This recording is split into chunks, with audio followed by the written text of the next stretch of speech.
Gdy naród świętuje czyjeś rocznice urodzin, śmierci, gdy czcimy je szczególnie, nie tylko wtedy, gdy wolno to robić, wtedy sprawdza się myśl, że są ludzie i są prace ludzkie tak silne i tak potężne, że przezwyciężają śmierć, że żyją i obcują między nami.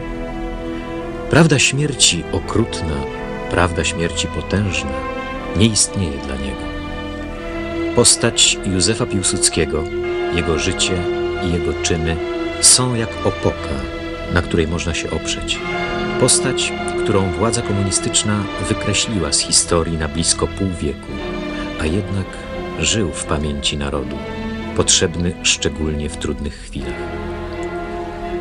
Dzisiaj, gdy wydaje się, że już wszystko o Józefie Piłsudskim wiemy, a przeciwników nie stać na prawdziwą ocenę tej wielkiej, złożonej osobowości, to właśnie dzisiaj jest potrzebny powrót do osoby Józefa Piłsudskiego, ale nie powierzchowny, schematyczny, lecz bardzo wnikliwy, sprawiedliwszy, mądrzejszy.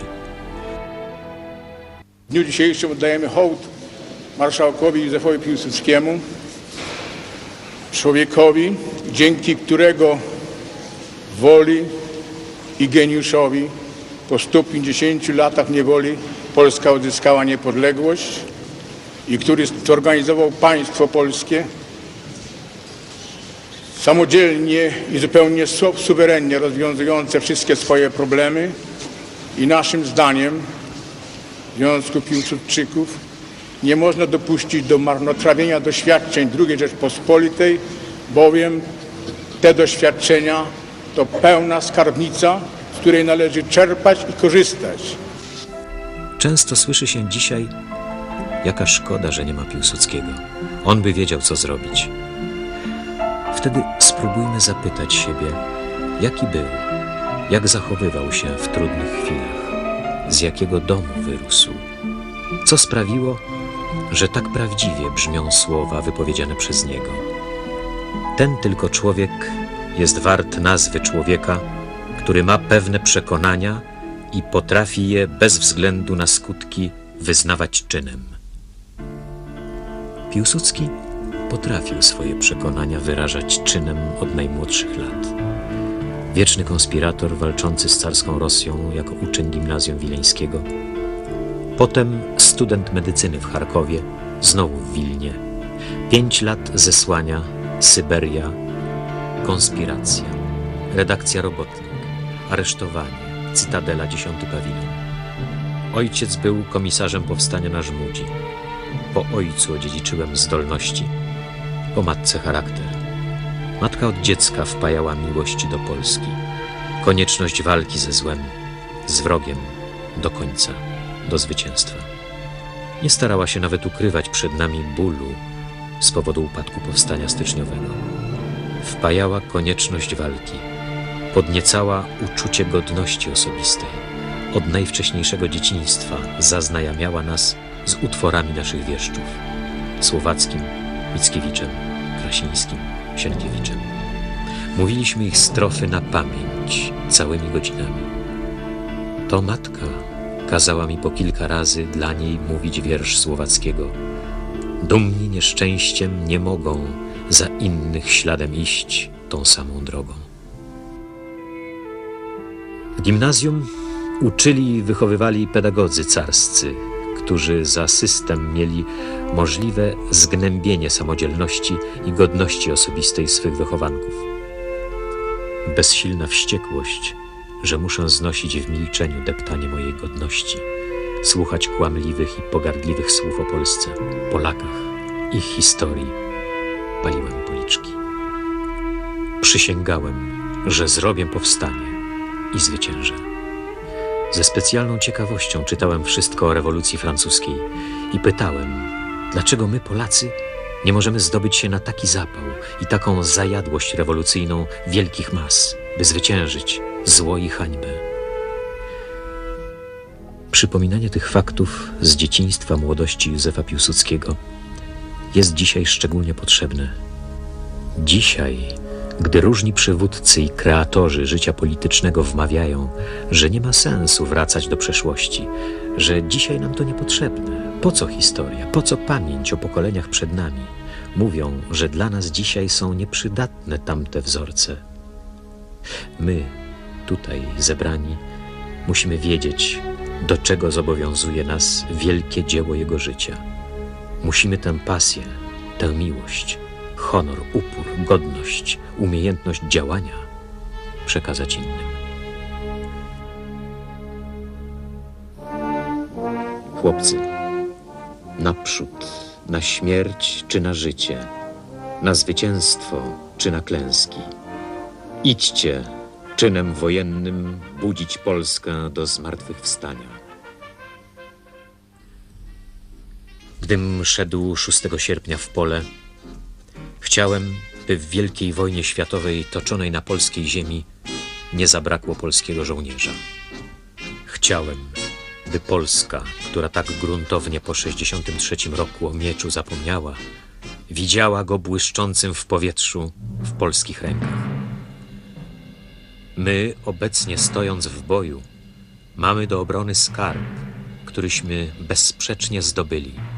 Honor żołnierza polskiego, którego bitność i wewnętrzna dyscyplina nie podlega już nigdzie żadnej wątpliwości. Cyniczne określenie pruskiego sztabowca. Znaleźliśmy tylko miękkie ciało, przez które, gdy przechodzimy, to na spodniach zostają tylko tłuste plamy. Te słowa Prusaka stały mi w pamięci przez cały czas wojny. Nigdy nie było dla mnie wątpliwości, że gdzieś na dnie serc polskich, w załamach duszy, było uczucie głębokiego upokorzenia, jakiś stłumiony bunt przeciwko bezlitosnemu wdeptywaniu nas w błoto, coraz to innym butem żołnierskim. Wierzyłem w zwycięstwo.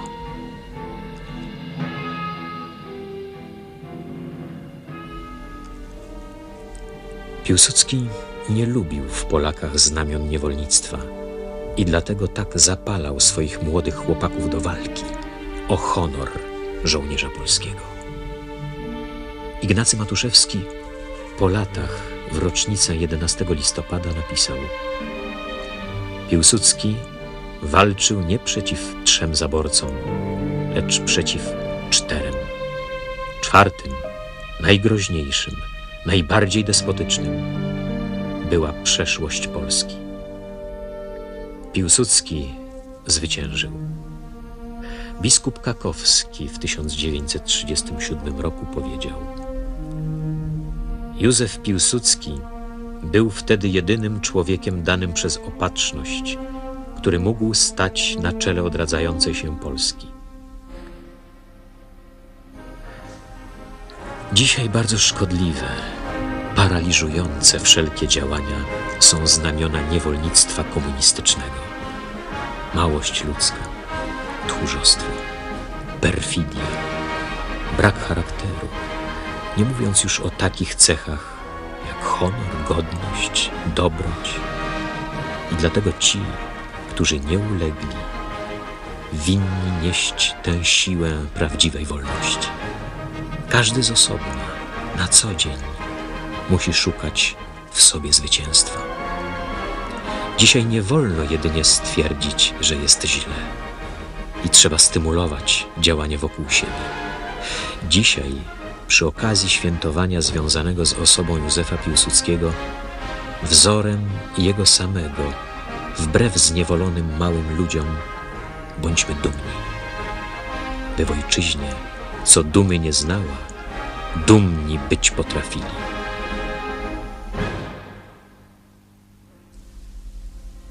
Wysoki Sejmie, jako żołnierz posłusznie staję wobec postanowienia waszego, panowie, którzy reprezentujecie tutaj całą ojczyznę.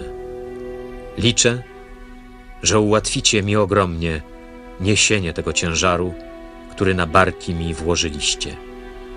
A chcę wierzyć, moi panowie, że razem z Sejmem dokończę wykonanie tego testamentu, który nam przez przodków jęczących w niewoli został przekazany Polski całej, Polski silnej, Polski wielkiej.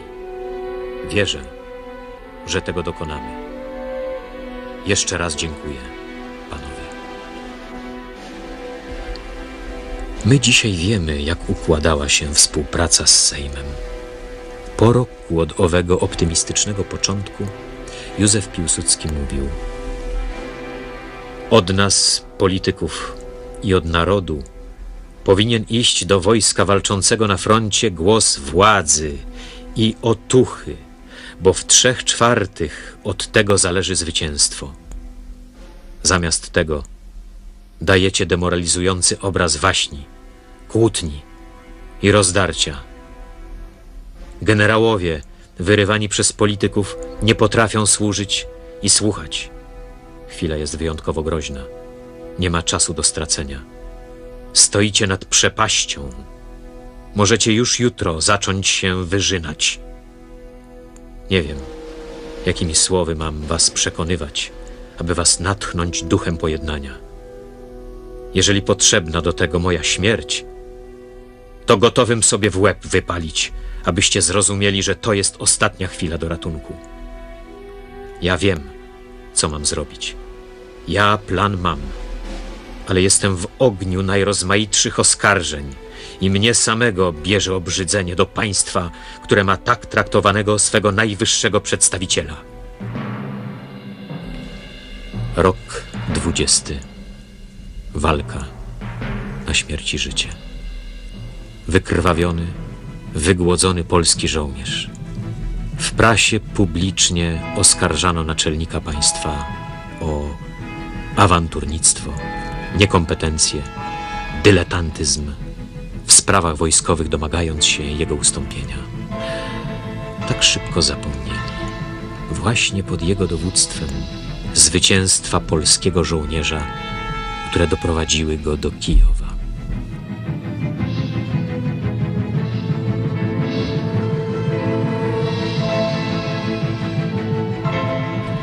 Bitwa Warszawska, decydująca o losach Polski i Europy.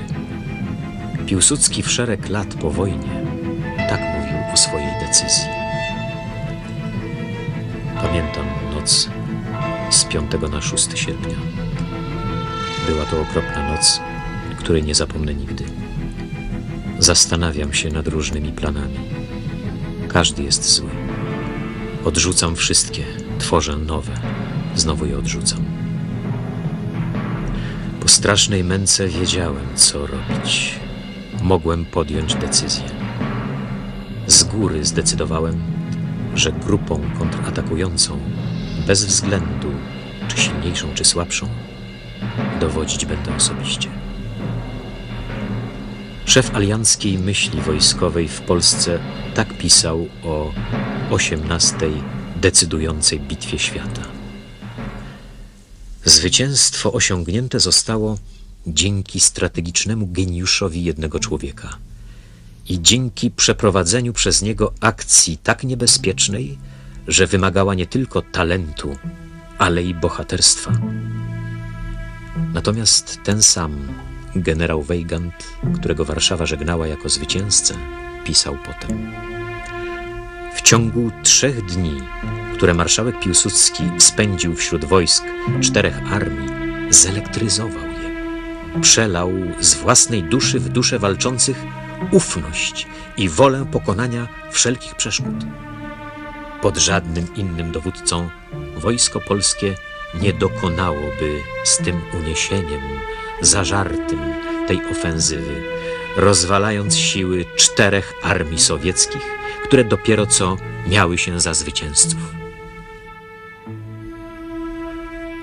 Dzisiaj wiemy, że te wielkie zwycięstwa nie były dziełem przypadku, zrządzeniem losu.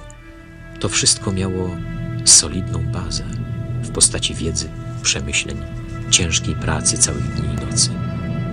Piłsudski bardzo dużo czytał. Świetnie znał strategię wojen, powstań, historię narodów. Nie miał sobie równego, jeśli chodzi o znajomość wojen rosyjsko-japońskich. Mógł cytować z pamięci całe epizody z detalami. Wiedział wszystko o wojnach Burów z Anglikami, o wojnach bałkańskich. Był najlepszym znawcą i miłośnikiem Napoleona. Morale żołnierza i koncepcję manewru. W każdą podróż zabierał ze sobą dużo książek. Nie brakowało nigdy wśród nich Słowackiego i Sienkiewicza. Wszystkie przemówienia przygotowywał sam. Mówił z pamięci, z lekkim akcentem wileńskim, jasno formułując swe myśli. W rozmowach z dyplomatami używał języka francuskiego lub niemieckiego. W razie potrzeby mówił biegle po rosyjsku.